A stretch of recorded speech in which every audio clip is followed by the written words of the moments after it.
Hello வணக்கம். இது உங்கள் சிவி ஜோன். எல்லாரும் எப்படி இருக்கீங்க? இப்போ பார்த்தீங்கன்னா, அதாவது கலகம் பிறந்தால் தான் வழி பிறக்கும்னு சொல்லுவாங்க பார்த்தீங்களா, அந்த மாதிரி ஒரு சம்பவம் நடந்திருக்கு. ஸோ அதை பற்றி பார்க்கலாம். அதுக்கு முன்னாடி பார்க்குற எல்லாரும் நம்மளோட சேனலை சப்ஸ்கிரைப் பண்ணிட்டு பாருங்கள், லைக் பண்ணுங்கள், கமெண்ட் பண்ணுங்கள், ஷேர் பண்ணுங்கள். இப்போ வாங்க அந்த வீடியோக்குள்ளே போகலாம். ஸோ ஆல்ரெடி பார்த்தீங்கன்னா விஜய் பார்வதி ரொம்ப ஒரு பெரிய ஒரு மன உளைச்சல் தான் இருக்காங்க.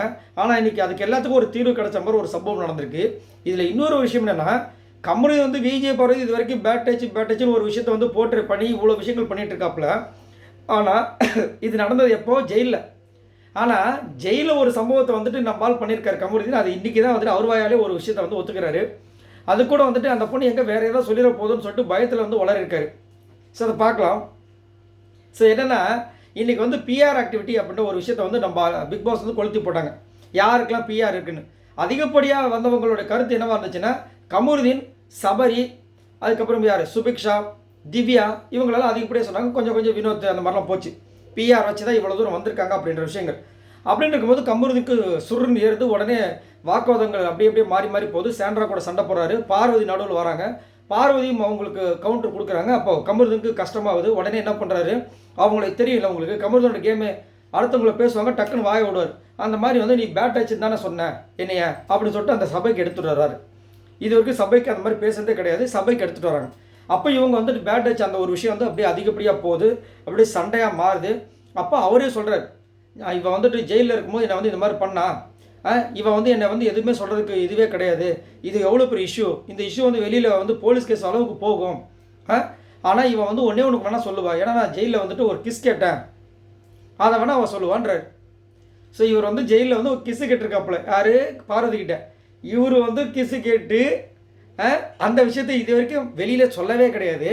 ஆனால் இந்த அம்மா வந்து பேட் டச் சொன்னாங்கன்னு சொல்லிட்டு, அதுவும் வந்து பார்த்தீங்கன்னா அது திவாகர் கிட்ட மட்டும் தான் சொன்னாங்க. திவாகர் தான் அந்த விஷயத்தை போட்டு உடைச்சார். ஸோ அப்படின்னு இருக்கும்போது இவர் வந்து திவாகர் கேட்டிருக்கணும், நீ எப்படி சொல்லலான்னு. ஆனால் வந்து இது வைல்ட் கார்டன்லேருந்து வந்தவங்கலாம் சொன்னதுக்கப்புறமா என்ன ஆயிடுச்சுன்னா, இந்த பேட் டச்ன்றது ஒரு பயங்கரமான விஷயமா போயிடுச்சு. ஆனால் அவங்க எதுக்காக சொன்னாங்கன்னா, இவர் நல்லா பழகுவாராம். பழகிட்டு திடீர்னு வந்துட்டு அந்த ஜெயில் விஷயம்லாம் முடிஞ்சதுக்கப்புறமா அவர் பாட்டுக்கு வந்துட்டு நம்ம இதுக்கப்புறம் பேச வேணாம்னு சொல்லும்போது அவங்களுக்கு அப்போ இவ்வளோ நாள் டச் பண்ணி தானே பேசணும், அப்போ இதெல்லாமே அன்வான்ட் டச்சா, பேட் டச்சா அப்படின்ற மாதிரி எனக்கு ஃபீல் ஆச்சு அப்படின்றத அவங்க வந்து சொல்கிறாங்க. ஆனால் இவர் அதை வச்சே வந்து கிட்டத்தட்ட பார்த்தீங்கன்னா ஒரு 2 வாரமாக அந்த கேம் விளாட்றாரு. போட்டு அப்படி மன உளைச்சல் பண்ண, என்னை வந்து நீ பேட் டச் சொல்லிட்டேன்னு. அதுக்கு அவங்களே சொல்லிட்டாங்க, கேமரா முன்னாடி சொல்லிட்டாங்க, இல்லைடா நான் தெரியாமல் சொல்லிட்டேன்டா, இங்கே கேமரா இருக்கிற விஷயத்தால் என்னால் எதுவுமே சொல்ல முடியலடான்னு சொல்லிட்டாங்க. திரும்ப அது வாக்குமூலம் மாதிரி வாங்கிட்டார். அதை போய் அரோரா கட்டி சொல்லிட்டார். திரும்ப பண்ணுறாரு. அப்போது ஒரு பெரிய பிரச்சனை ஆகுது. உடனே என்ன ஒரு டென்ஷன் ஆகிட்டு, நீ வந்துட்டு பேரண்ட்ஸு, கடவுள், யாருக்குமே உன்னை பிடிக்காது, நீ கேவலமானவ, என்னென்னமோ வார்த்தை விடுறாரு.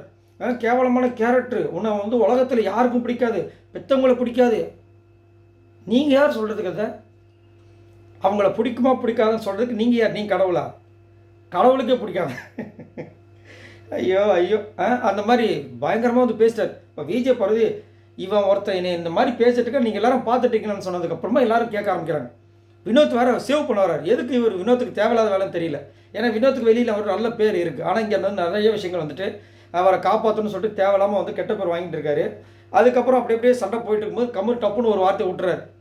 வாக்குமூலம் வாங்க சொன்னது நான் வந்து ஆக்சுவலாக இந்த விஷயத்தை வந்துட்டு பேட் டச்ன்ற விஷயத்த 3 பேர்கிட்ட சொன்னேன். ஒன்று வந்துட்டு அரோரா, இன்னொன்று வந்துட்டு நம்ம சாண்ட்ரா, இன்னொன்று வந்து திவ்யா. அதனால தான் வாக்குமூலம் வாங்கணும்னு அவங்க சொல்லிட்டாங்க. நாங்கள் சொல்லவே இல்லையே, வாக்குமூலம் வாங்க சொல்லி நாங்களா சொன்னோம் அப்படின்ட்டு.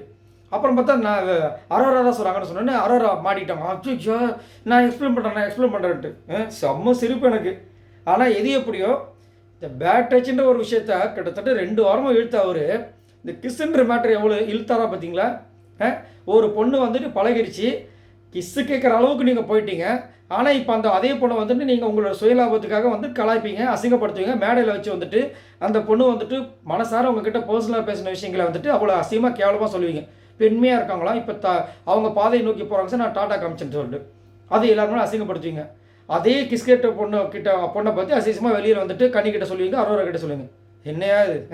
இதை பற்றி உங்களோட கருத்துக்களை சொல்லுங்கள். ஆனால் இன்னையோட வந்துட்டு இதுக்கப்புறம் இந்த பேட் டச்ன்ற விஷயத்தை எடுக்கவே மாட்டோம். அந்த மாதிரி ஒரு பயங்கரமான சம்பவம் நடந்து போச்சு. உங்களோட கருத்துக்களை சொல்லுங்கள். பாய் நண்பர்களே.